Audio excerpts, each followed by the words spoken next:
No ar, ao vivo pelo Facebook, mais uma edição do programa Ponto da Política, seu encontro semanal de toda quarta-feira, a partir das 19 horas, ao vivo pelo Facebook e retransmitido pela Rádio Comunitária FM Nova Pinhais, toda quinta-feira, a partir das 11h30 da manhã. Nosso programa, você já sabe, as informações da política nacional, estadual, da política local, os comentários, a análise de Câncio na Vila. E hoje nós recebemos o advogado Álvaro Vergoletti, que fala sobre a lista do Tribunal de Contas que indicou alguns agentes públicos que estão com irregularidades. Boa noite, Álvaro, tudo bem? Boa noite, obrigado pelo convite, tudo tranquilo. Álvaro, mais uma vez presente, e o meu parceiro de programa, companheiro de sempre, Chicão Somágio. Tudo bem, Chicão? Tudo bem, Fábio Cristiano, boa noite, o advogado e amigo aqui, Álvaro Vergoletti. E vamos em frente aí, que hoje tem assuntos bastante aí para dissecarmos. Ao vivo pelo Facebook e retransmitido pela FM Nova Pinhais, mais um programa O Ponto da Política. Hoje, quarta-feira, dia 18 de julho, você acompanha os destaques do programa de hoje. Além de Álvaro Dias, mais dois políticos do Paraná podem entrar na disputa para a presidência da República. PRB paranaense segue indefinido entre os candidatos Ratinho Júnior e Osmar Dias. E o Tribunal de Contas do Estado divulga a lista de agentes públicos com contas irregularidades e algumas irregularidades. E tem político de Pinhais nesta relação. Hoje, alguns amigos já estão aí. A Ju Meyer pintou no pedaço. Obrigado aí pela presença, viu? Não trouxemos água hoje, né, Chicão? Eu tô travando aqui. Começando a falar na política nacional, falando sobre o Álvaro Dias, ele que esteve numa palestra na Associação Comercial do Rio de Janeiro, a ACJ, ele que é pré-candidato à presidência da República, e já descartou uma aliança com o Geraldo Alckmin do PSDB. Na verdade, ele afirmou que não existe, nunca existiu essa hipótese, Chicão.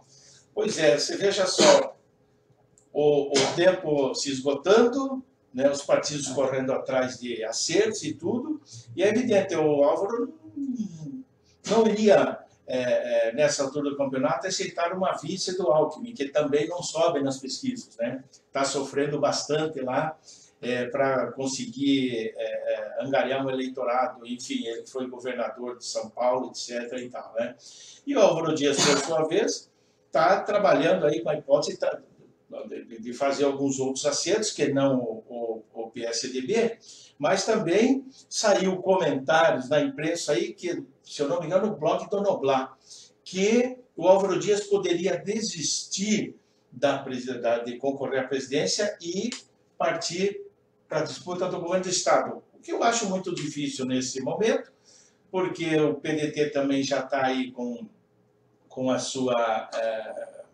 sua convenção definida para o dia 6 de agosto, né?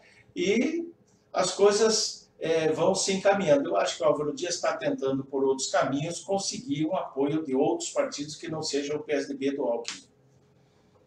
Trazendo mais informações, falando ainda sobre a disputa para a presidência da República, nós falamos agora sobre o Geraldo Alckmin, que conseguiu um apoio importante, que conseguiu o apoio do PSD do Gilberto Kassab. Pois é. E com isso ele ganha tempo de TV, que é uma questão importante para os candidatos que estão disputando a presidência. Sem dúvida, é super importante, é necessária, é praticamente decisiva, embora tenha também o corpo a corpo, os mini comícios, as visitas e tudo, mas o tempo de televisão, ele tende, não é mesmo, Álvaro? Ele tende a definir eleições, ele tende a puxar mais votos, dar uma maior visibilidade a determinada candidatura e tal. O PSD é um partido forte em São Paulo, o Kassab já esteve no governo Dilma, esteve no governo Lula, e agora está aí com o PSDB do Alckmin, né? E provavelmente façam um acerto lá para concorrer a essas eleições. Então, as coisas vão se definindo e até dia 15 de agosto o pessoal tem que estar todo mundo acertadinho, né? Estamos em cima. É isso aí. E nós já temos alguns amigos aqui curtindo essa transmissão. Vamos registrar a participação, Chicão? O Romer Motinho, um grande abraço para você, Romer Motinho, que está sempre nos acompanhando. A Aparecida Fanha, a Inércio Osório também, a Maria Aparecida Fanha falou olá, a Maria Helena entrou, né? Estamos aí contentes com a participação de todos vocês. A Tânia Pastorello entrou, um abraço para o pessoal aí de Foz do Iguaçu, esse pessoal legal, bacana, cidade onde eu morei por muitos anos, e um grande abraço a todos, viu? Um abraço, a Tânia está mandando um abraço para mim e para todos os demais aqui, para você, Fábio, e também para o Álvaro Virgolê. Falando agora sobre o pré-candidato do PMDB, o Henrique Meirelles, que vai estar em Curitiba na próxima segunda-feira. À tarde ele estará na Associação Comercial do Paraná. Esse encontro foi denominado Chame o Meirelles. É um bate-papo que vai reunir empresários e políticos paranaenses. Ele é um pré-candidato do governo Michel Temer, Chicão, e está iniciando essa caminhada. Estará aqui em Curitiba. Aliás, um detalhe curioso dessa questão: quem articulou essa visita aqui ao Paraná foi o João Arruda, sobrinho do senador Roberto Requião, que aliás é totalmente contrário ao governo Michel Temer. Pois é, o João Arruda andou votando com o Michel Temer, né? Votou, né? Mas o Meirelles, ele não consegue subir nas pesquisas, ele está de 1%, 2%, né? Até uma frase que virou chacota aí na internet, onde ele disse que ele praticamente tem certeza de que seria eleito já no primeiro turno. Ora, isso talvez seja menosprezar um pouco a inteligência do povo brasileiro. Pode até acontecer, mas seria está desmerecendo até, depois de tudo que foi feito, e reforma trabalhista que ele lutou para que acontecesse, né? Os cortes nos programas sociais, né? A redução dos investimentos em infraestrutura por 20 anos, tudo o Meirelles esteve na frente. Ele esteve no governo Dilma, mas no governo Lula também, né? E então, agora ele está tentando, vai tentar alguma coisa, mas pode ser que ele saia vice de alguém, né, porque tem o poder da máquina do governo na mão, mas não que venha decidir uma eleição, isso aí. Falando de outro presidenciável, o Jair Bolsonaro estará atrás de um vice-candidato na corrida para presidente, e ele corre o risco de ficar apenas com o PSL, por conta disso, com pouco tempo de TV durante o período eleitoral. Em um encontro de políticos liderados por Jader Barbalho, do PMDB, que aconteceu no Pará, na última sexta-feira, ele disse, durante o pronunciamento, que só não vai fazer pacto com o diabo. Aliás, ele que, da bancada evangélica, soou muito mal. Isso acho que vai repercutir. Só até para o católico, para o evangélico, para o cidadão normal, né? Deixa ali em cima, faz favor. Porque, veja bem, um político que já vem com umas propostas como ele vem vindo, já foi taxado aí como homofóbico, com declarações homofóbicas, brigas também aí com mulheres, a favor do armamento, muita gente que anda armado, ele está conseguindo se aproximar mais de um público que pensa assim, na questão do armamento, né? Agora ele falou que nós só não fazemos, como é que ele falou ali? Por outro lado, né? Só não vamos fazer pacto com o diabo, né? Pô, será que o que é isso? O que ele quer dizer com isso? Mas com outros maldosos ele faz, porque o diabo é a representação máxima do mal. Só com o papai lá que não, com o papai do mal que não, com o resto ele pode fazer. É uma coisa, é uma declaração assim bastante polêmica, tanto é que está todo mundo comentando sobre isso. E assim o Bolsonaro vai angariando, vai chegando próximo, vai se aproximando do eleitorado, não é verdade, Álvaro? O que você... Eu penso igual, inclusive eu li hoje uma matéria sobre o discurso que ele utiliza para tentar amealhar votos, né? Uhum. Na verdade era uma análise sobre as pessoas e os argumentos que elas usam para votar nele, né? Achei bem interessante a matéria, que ela traz assim, que as pessoas, em via de regra, não leem o conteúdo. Uhum. Porque se fossem ler o conteúdo, provavelmente não votariam nele, né? Teriam até uma certa repulsa. O que elas querem é uma pessoa que faça diferente, é isso que elas buscam. Então eles veem nele... Frases de efeito. Exatamente, a coisa sem essência, o pão e circo, né? É isso que eles enxergam ali. Ok, nossos amigos estão aí no Facebook. Vinícius Martins entrou, um grande abraço. Orlando Maranhão também. Cristiane Basso, boa noite. Tá Cristiane Basso e a Amanda, lá de São José dos Pinhais. Legal. Beleza pura. Obrigado pela presença e participação de vocês aí, de todos vocês. E alguns nomes políticos do Estado estão sendo comentados referente à disputa a nível nacional. E com a aproximação do PDT e o PSB, o PSB poderia indicar o vice de Ciro Gomes, Chicão. E entre os nomes que o partido cogita indicar para compor a chapa está o deputado federal paranaense Luciano Dutti, ex-prefeito de Curitiba, atualmente deputado federal. Ele ganhou protagonismo no partido ao ajudar a elevar o ex-ministro Joaquim Barbosa para o PSB, embora o Barbosa tenha pulado fora e desistido da candidatura a presidente. O principal concorrente do Dutti seria o Márcio Lacerda, de Belo Horizonte, embora tudo indique que ele deva disputar o governo mineiro. Essa possibilidade, você acredita do Dutti mesmo, apenas foi prefeito de Curitiba, assumiu o lugar do Beto, agora se elegeu com boa votação para o deputado federal, seu nome para compor a vice? Olha, antes de tudo, quero lembrar o nosso pessoal aí, que daqui um pouco o Álvaro, que é um advogado, ele vai falar sobre a lista do TSE, a lista dos possíveis inelegíveis, e nessa lista consta o nome do ex-prefeito Luizão de Pinhais, né? Mas isso não quer dizer que ele já esteja, não sei. O Álvaro, que é advogado, vai comentar sobre isso. Agora, voltando sobre o Dutti, né, vice de Ciro Gomes, é possível, porque aqui do Paraná, você vê, o Ciro do Nordeste tem que ter alguém na outra ponta do país, né? Tem que ter alguém na outra ponta do país. Ou então, talvez, o Márcio Lacerda, que é o ex-prefeito de Belo Horizonte, mas é mais no centro do país. É um eleitorado bastante importante, como os outros também, mas Minas Gerais se eu não me engano, é o segundo ou terceiro maior do país. Né?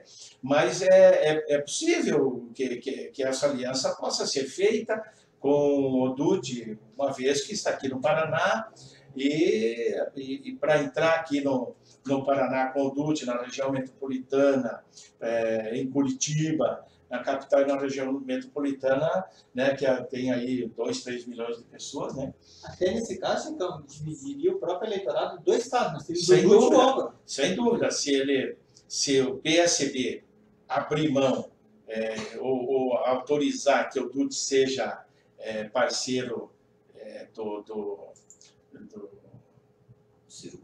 Ciro Gomes nessa empreitada, pode ser até que o PSB reveja o que vai fazer e venha com Osmar, também aqui no Paraná. Entende? Então, tudo isso é possível, né? Seguindo nosso programa, vamos ver se tem mais amigos aqui no Facebook, Chicão. Vamos lá, Ali Travassos, dá um abraço e bom programa para nós todos aí. A Cleide Pinheiro entrou, boa noite. Legal, um abração para vocês aí. Quiserem fazer perguntas, fiquem à vontade também. E outra informação... A princípio, o que você acha dessa possível composição do Álvaro, do Dutti aí com o Ciro Gomes? Eu não acredito que ela vai acontecer. Não acredito. E eu acho que as pretensões deles são outras, sabe? Com relação ao Ciro, especificamente, não é um ponto específico, né? Mas, voltando àquilo que eu falei para vocês da matéria que eu li hoje, ela fala sobre o Ciro, dizendo que ele, nesse discurso, porque ele também é uma pessoa que tem muitas papas na língua, né? É conhecido até por falar palavrão, perdeu o controle às vezes, né? E ele seria a única pessoa que animaria a população em ver um debate e os dois se enfrentando, sabe? Mas com relação à explicação, acho difícil. Ok. Nossos amigos do Facebook, chama mais alguém entrou?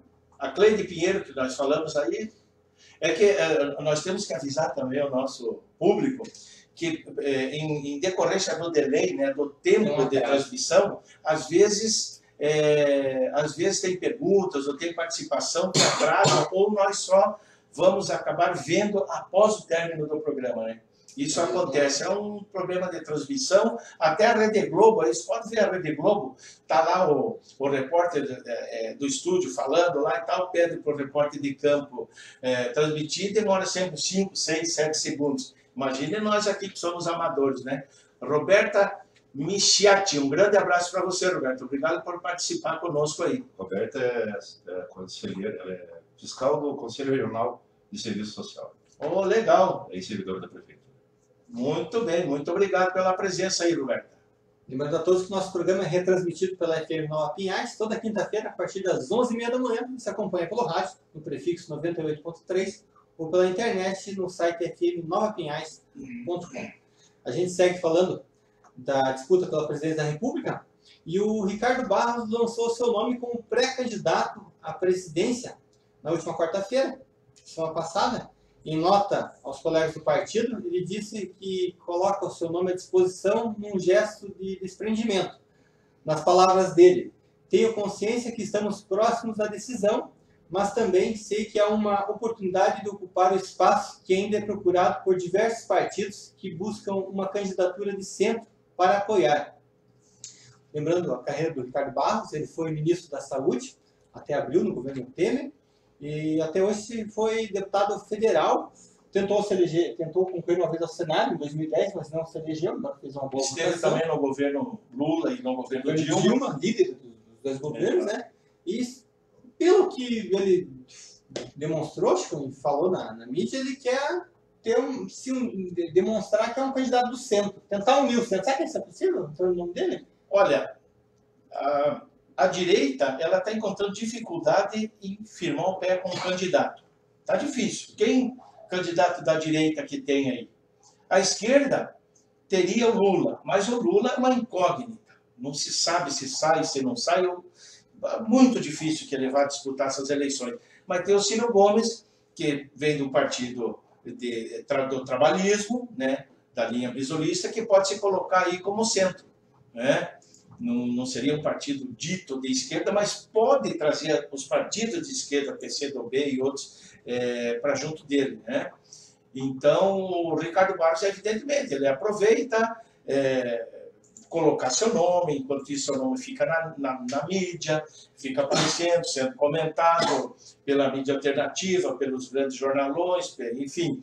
Então, ele, como político, ele está fazendo o papel dele, né? Quero botar meu nome ao conhecimento do público, que a visibilidade é muito importante nesse momento. E ele é um grande figurador, embora... sem dúvida, é um articulador do Congresso. O cara sobreviver a 2 governos do PT e ao governo Temer também, um governo dito de esquerda, de centro, e outro dito aí que depois que o Temer assumiu, ele largou todos aqueles projetos sociais que tinha, aquele projeto, e botou o projeto que ninguém mais fala, que é a ponte para o futuro. É exatamente isso aí, é o que está acontecendo, a desarticulação aí do nosso sistema aí educacional, enfim, com essa proposta de reduzir os investimentos por 20 anos, enfim.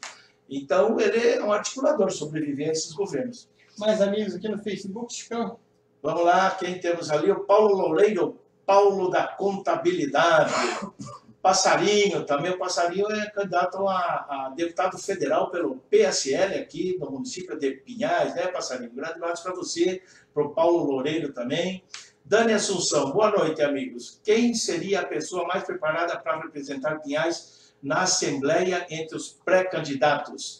Eis a pergunta. É uma pergunta bastante difícil de você... Tem que ver as propostas. Tem que ver a proposta, porque para a gente, realmente, é importante a pergunta da Dani Assunção, mas para saber, você tem que saber a proposta. O que essas pessoas querem? O que elas estão demonstrando? Porque fazer propaganda só é uma coisa. Agora, falar, eu quero fazer isso, quero isso, tudo bem. Como que você vai fazer? Você vai tirar dinheiro da onde? Como que é? Quais os projetos? Enfim. A história política, o próprio candidato. Porque, claro, se a gente for dar uma opinião assim, por dar a opinião, você vai naquele que você mais é amigo, você mais se aproxima e tal, né? Exatamente. Então fica difícil, Dani. Essa vamos ficar devendo para você pelos motivos aqui explicados. E muito obrigado pela tua participação. Ari Lima, boa noite para você também aí, Arizinho. Seguindo nosso programa, falando da política estadual, sobre o possível vice de Ratinho Júnior, que pode vir do PRB. O nome cotado é o presidente da FIEP, o Edson Campagnolo, é um nome cotado, mas, segundo especulações de bastidores da política, se ele declinar, achar arriscado ser vice, ele teria que abandonar a presidência da FIEP, o partido poderia apresentar o ex-prefeito de Pinhais, o professor Luizão, para o cargo. Mesmo o acordo fechado entre PSD e PRB, ter acontecido em Brasília e contado com a presença dos presidentes nacionais dos dois partidos, o Gilberto Kassab, do PSD, e Marcos Pereira, do PRB, nada ainda é certo e tudo pode mudar, Chicão. Porque até recentemente, na semana passada, se não me engano, o Osmar Dias teve uma conversa com o presidente do PRB e ele está correndo atrás para fortalecer a sua chapa. Então, a gente achava que inicialmente o PRB contaria, o PSD contaria com o PRB, ainda nada está certo. A corrida que a gente sempre fala, isso já é uma máxima aí na política, né? Que tudo se resolve nos 44 do segundo tempo, não é mesmo, Álvaro? Tudo se resolve lá em cima, convenção daqui, dali, mas tudo vai resolver nos 44. Quando tiver terminou a falta tanto para meia-noite, está aqui a nossa proposta, enfim, a nossa coligação, etc. E tal. E o PRB está sendo cogitado aí, porque também não tem mais um candidato a presidente da República.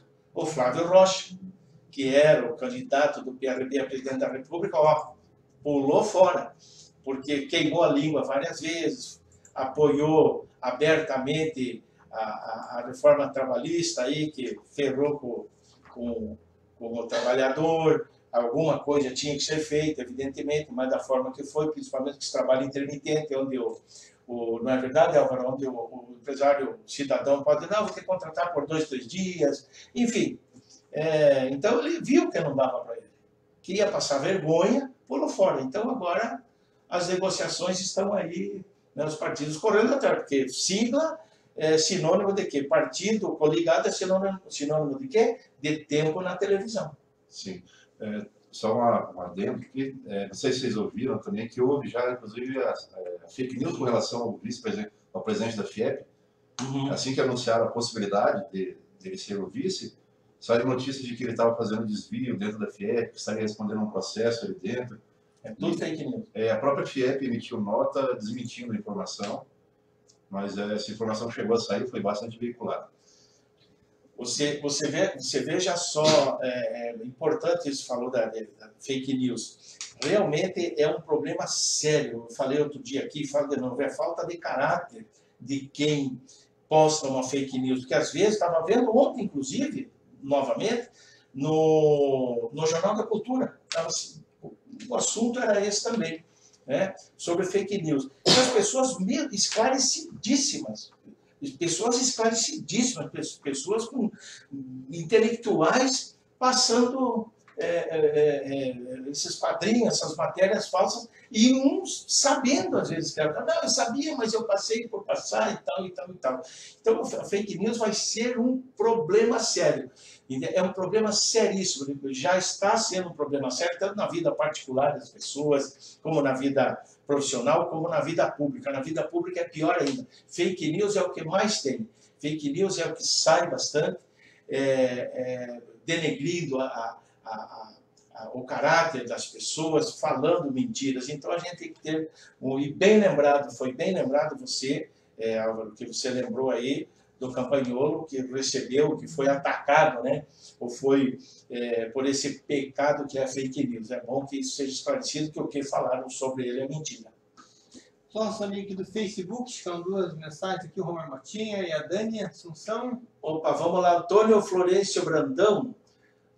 Já falamos, Dani Assunção, obrigado pelo retorno, amigo. Só perguntei porque me pediram para votar no Marcinho dentro da prefeitura hoje, mas eu nunca soube de um projeto desse vereador. Abraço, professora Dani. Ok, Dani, é muito importante a franqueza, é muito importante a franqueza, é muito importante que as pessoas falem sobre política, sobre o que acontece, sobre os meandros. Isso é muito importante. Obrigado pela participação. A Valéria Frison também entrou. Um grande abraço, Valéria. Romer Motinha. E aí, Chicão e convidados? Qual o partido ou legenda nessas eleições? Você acham que conquistará a maior bancada no Legislativo Estadual e Federal?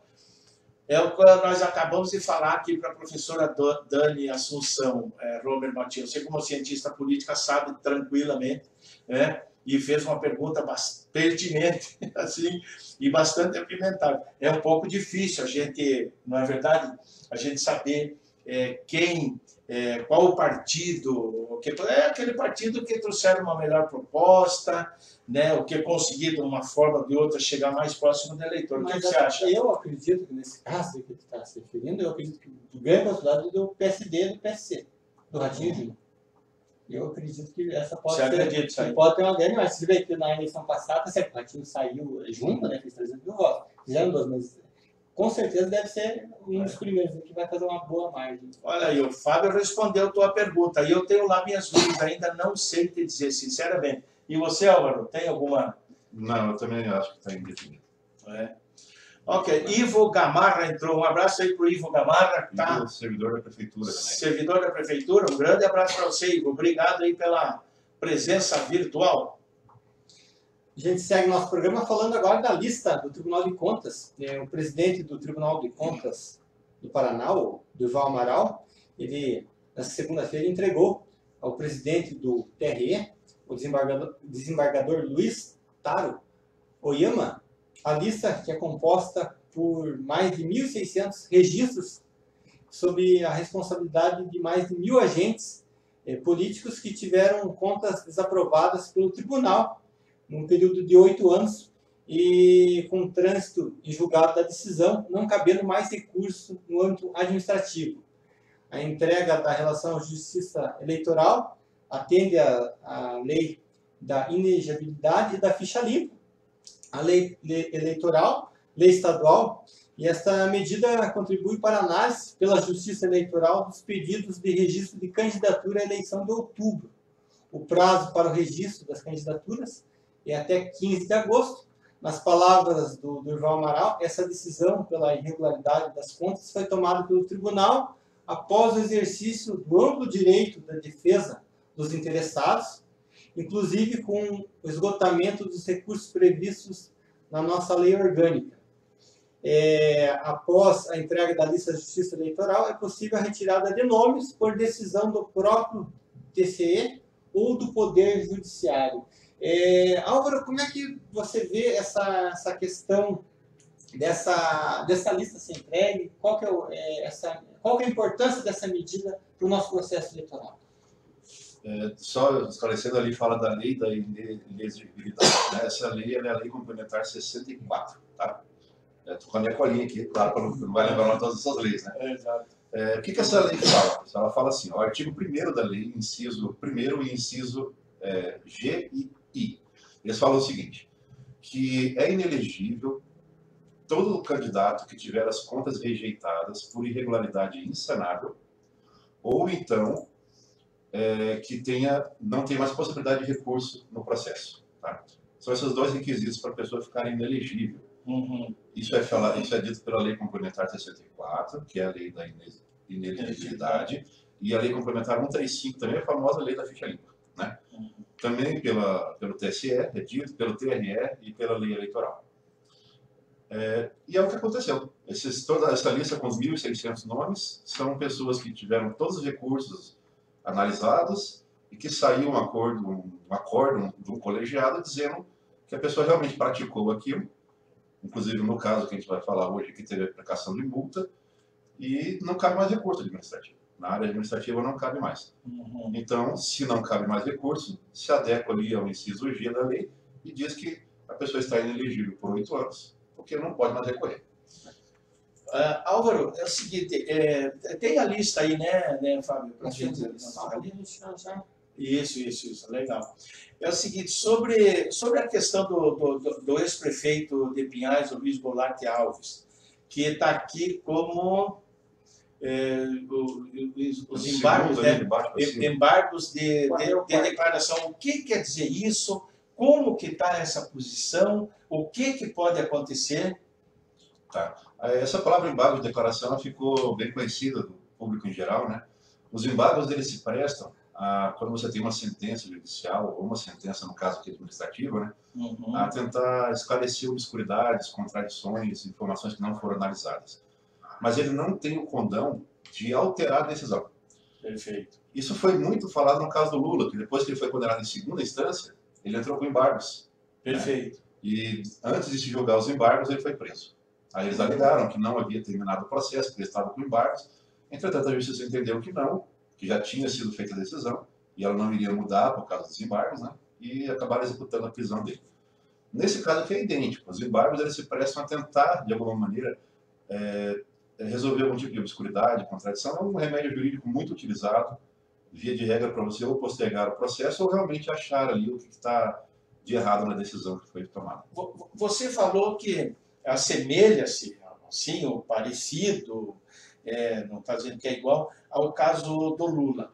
Mas então isso não há, mas aí não há necessidade de prender o Luizão ir para a cadeia, isso não passa por isso, né? Não, veja, o Tribunal de Contas, apesar de ter o nome de tribunal, ele não faz parte do Poder Judiciário. Uhum. Né? Ele é um órgão que tem o nome de tribunal, mas não é do Poder Judiciário.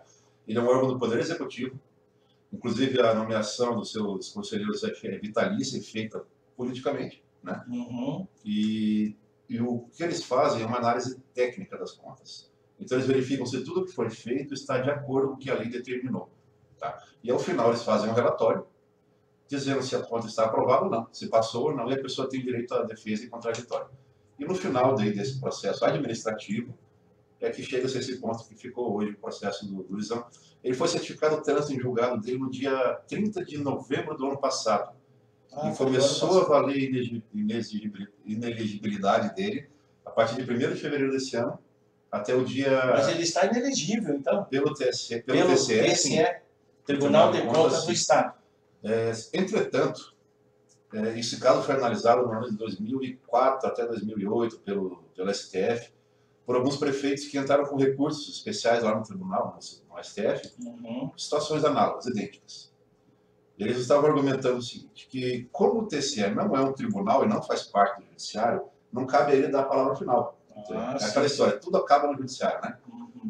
Então eles falaram assim, apesar de estar escrito na lei da ficha limpa, está na lei da inelegibilidade, não pode ser decretado pelo TSE porque ele é um órgão administrativo.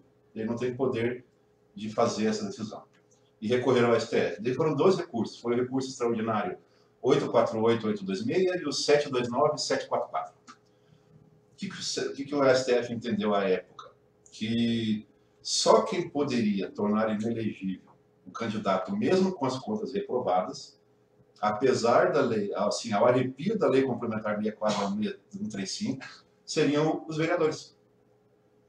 Eles, em 2/3, teriam que votar pela não aprovação da conta. Os vereadores pinhais, claro. Isso. Eles teriam que ter votado pela não aprovação das contas. E, dessa forma, alguns políticos conseguiram ficar ainda com capacidade de ser eleitos, outros não. É aquela coisa da interpretação. Né? Você tem a lei, ela diz claramente lá, são inelegíveis todos que têm as contas rejeitadas, ou que já foram condenados sem direito a recurso. Ela é muito clara em falar isso, muito claro. Mas devido à interpretação judicial, e diz outra coisa. Além da questão de não poder se candidatar, que outros impedimentos teria? A questão do papel público, existe também ou não? Não. Depende do edital do concurso, que a pessoa for querer participar, né? Mas a princípio não, é com relação ao cargo eletivo mesmo. E houve também aplicação de multa no caso, né? Mas como ele está com os embargos de análise, deve ser postergado a cobrança de multa desse processo. E esse período que não pode estar inelegível seriam 8 anos? 8 anos. De 1º de fevereiro desse ano, o TSE está considerando para esse processo específico do ex-prefeito de Pinhais, 1º de fevereiro de 2018 até 1º de fevereiro, até o último dia do mês de janeiro do ano de 2026. Tempo pra caramba, hein?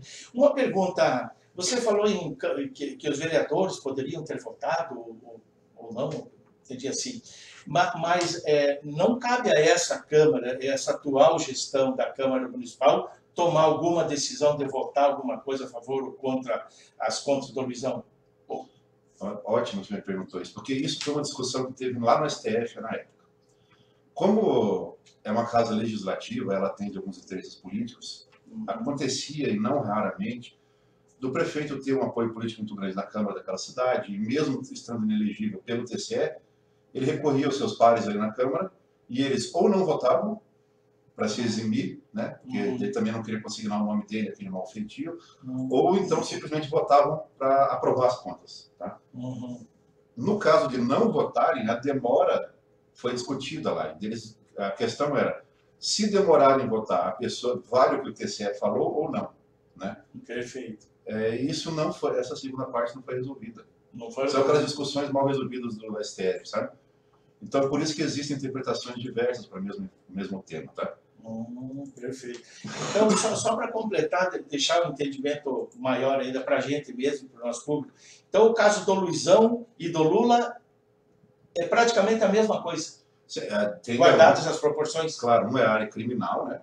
Que é o do Lula, o Luizão não tem nada a ver com a área criminal. Isso que é bom esclarecer. Sim, foi feita uma reprovação de conta específica do ano de 2011. Acho que é bom te deixar o número, que é 758-238. O número do processo para quem quiser consultar no TCE. Informação é pública, está lá bem aberta. Tá? Qual que é o número? Repita, por favor. É 758-238/2017. Esse é o processo onde está acontecendo os embargos. Tá? No TCE. No site do TCE, no portal, na consulta lá pública que tem. Ok. Foi uma tomada de contas extraordinária do município que o TCE entendeu que estava irregular e que deu origem a esse processo lá no ano de 2011. E agora, em 2017, transitou em julgado no dia 30 de novembro. E ele vai poder registrar a candidatura até dia 15 de agosto. O Luizão vai ter condições, pode estar liberado para... Veja, todo cidadão brasileiro com os direitos eleitorais, em tese, pode fazer o registro de candidatura. A pessoa pode ter condenação transitada em julgado sem possibilidade de recurso, ele pode fazer o registro, ele não pode ser impedido de fazê-lo. Mas esse registro ele é submetido a uma análise. E depois ele pode ser impugnado. Então nada impede que ele faça o registro. No parecer que o TCE dá, inclusive não é uma sentença, é um parecer técnico dizendo, ó, por esses motivos técnicos, a pessoa está condenada na lei eleitoral e não pode estar mais elegível, entendeu? E a justiça, daí os candidatos, quando recorrem à justiça, eles dizem o quê? Esse parecer técnico é uma mera recomendação, não tem um poder de sentença. Então a justiça pode rever e, digamos, autoriza você? Pode. Assim como no caso do Lula, mesmo com a condenação de um colegiado, a justiça pode entender, com base na própria lei do Ficha Limpa, na lei complementar 135, que ele tem bons argumentos na sua apelação lá no seu recurso extraordinário especial e pode liberar ele para concorrer também. Os caminhos jurídicos são vários, né? Mas não deixa de ser uma dor de cabeça, né? Falando tecnicamente hoje, ele está inelegível. Estaria inelegível hoje, tecnicamente. A declaração do TCE é por inelegibilidade. Para a gente não se estender muito nesse assunto, eu pediria para você, vamos que tudo seja, que ele consiga fazer, o Luizão Goulart, consiga registrar sua candidatura e tal, que é bem provável que consiga, não é verdade? A gente não pode dizer certeza, porque não somos a lei. Né? E vamos que ele dispute e seja eleito. Ele pode ser cassado lá na frente? Veja, da última vez que eu vim aqui para conversar contigo, tinha essa questão do Lula. Perfeito. Como é que funciona? A pessoa vai lá e registra a candidatura dela. Na época que eu vim aqui, o Lula não tinha sido condenado em segunda instância, estava marcado o julgamento dele. Como é que funciona? A pessoa registra a candidatura dele. Se já tiver a condenação, que é o caso do Luizão, aqui na administrativa, né? Em tese ele está inelegível. Então eles podem caçar de imediato ali. Tá? Perfeito. Se a pessoa não tiver condenação, ele pode fazer uma campanha. Se antes dele ser eleito vir a condenação, eles podem caçar a candidatura, porque ele é candidato ainda. Perfeito. Digamos que ele é eleito lá em outubro. Aí entre outubro e dezembro ele é condenado. Ele não tomou posse ainda. Ele pode ser cassado. É aberta novas eleições. E caso seja depois da eleição... E diplomado? Aí sim a coisa muda, porque muda o foro, né? Pega o foro privilegiado. Isso, aí o foro competente que vai julgar. Ok. E esse período dos candidatos que estão com irregularidades é um período curto para correr atrás do prejuízo? É muito curto, né? Na verdade, assim, esses candidatos que foram divulgados hoje, os 1.600, o Paraná tem ao todo, para vocês terem uma ideia, 8.000 políticos inelegíveis. São 8.000. 1.600 constam na lista do TCE, tá? Porque essa lista ela sai sempre que tem eleição, mas ao todo o TCE já divulgou uma lista com 8.000 nomes, tá? São aqueles que nem tentaram de novo mais, não foram atrás, né? Aceitaram a coisa como estava. Mas assim, o tempo é muito curto, mas não o tempo de defesa, tá? Você vê esse processo aqui, ele começou em 2011. E ele só terminou ano passado. Então foi na primeira gestão ainda. Foi na primeira gestão. Então ele respondeu esse processo durante 6 anos, com todo o direito ao contraditório e à defesa, né? E mesmo assim houve um entendimento do Tribunal de Contas pela irregularidade. Ok. Vamos ver quem mais está aqui. O Alberto Seica entrou, o Gamarra nós já tínhamos falado, Ivo. A Dani Assunção, a professora Dani pede, na opinião de vocês, quais os melhores vereadores de Pinhais ou aqueles que mais mostram trabalho? Cheguei faz 6 meses aqui e quero conhecer mais a política da cidade. Ó, Dani, sinceramente, se a gente fosse dar uma opinião aqui, ó, fulano, Beltrano, etc. e tudo, seria bastante deselegante da nossa parte. A gente tem da nossa parte. Oi? Seria até tendencioso. Exatamente. Mas eu digo para você, se você puder participar das reuniões da Câmara, ela infelizmente acontecem das 17 horas em diante, né? Para participar dessas reuniões da Câmara, fazer uma análise, ver o que um fala, quais os assuntos que são discutidos, qual o posicionamento de cada vereador, qual o relacionamento deles com eles mesmos e deles com o povo e deles com a prefeitura, né? E os projetos, principalmente, que apresentem o que tem de novo, o que temos para fazer. E eu até vou dar uma dica aqui em questão da segurança, não estou criticando, dizendo que as coisas estão boas, né? Segurança, saúde, o que mais que temos aí? Educação, infraestrutura, enfim, tem uma série de atendimento às pessoas, como que as pessoas são tratadas pela administração, se a administração olha para a condição das pessoas, né? Se a reciclagem em Pinhais funciona bem, se tem, né, uma série de outras coisas e vários assuntos, né, que os vereadores poderão, quem sabe, discutir na Câmara. Legal? Mais uma vez, eu agradeço a sua intervenção, que foi bastante interessante. Bom, nós estamos chegando ao final de mais uma edição do nosso programa. Agradecer ao nosso convidado, o Álvaro, pela presença, pela entrevista, pelas informações prestadoras. Chico Vila. Gostaria que o Álvaro fizesse umas considerações finais aqui e se despedisse do nosso público.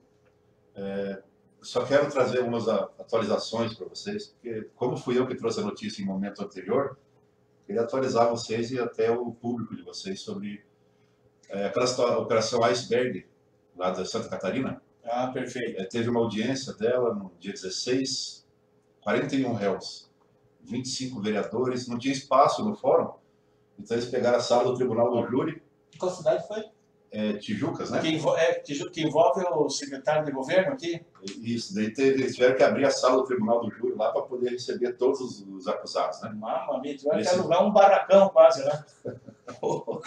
Foram ouvidas as testemunhas de acusação nesse dia, a polícia, o pessoal do Grupo Especial de Combate ao Crime Organizado, né?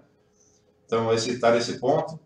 E também, eu trouxe tempos atrás aqui, eu estou confirmando, eu trago desses exatos informação para você. Perfeito. De um ex-vereador que está na prefeitura hoje, que deu golpe no Bolsa Família lá, né? Eu fiz a denúncia na Polícia Federal, ele está respondendo lá hoje. E tem um projeto de lei na nossa Câmara aqui, para fazer uma moção, uma menção honrosa a esse nosso ilustre cidadão.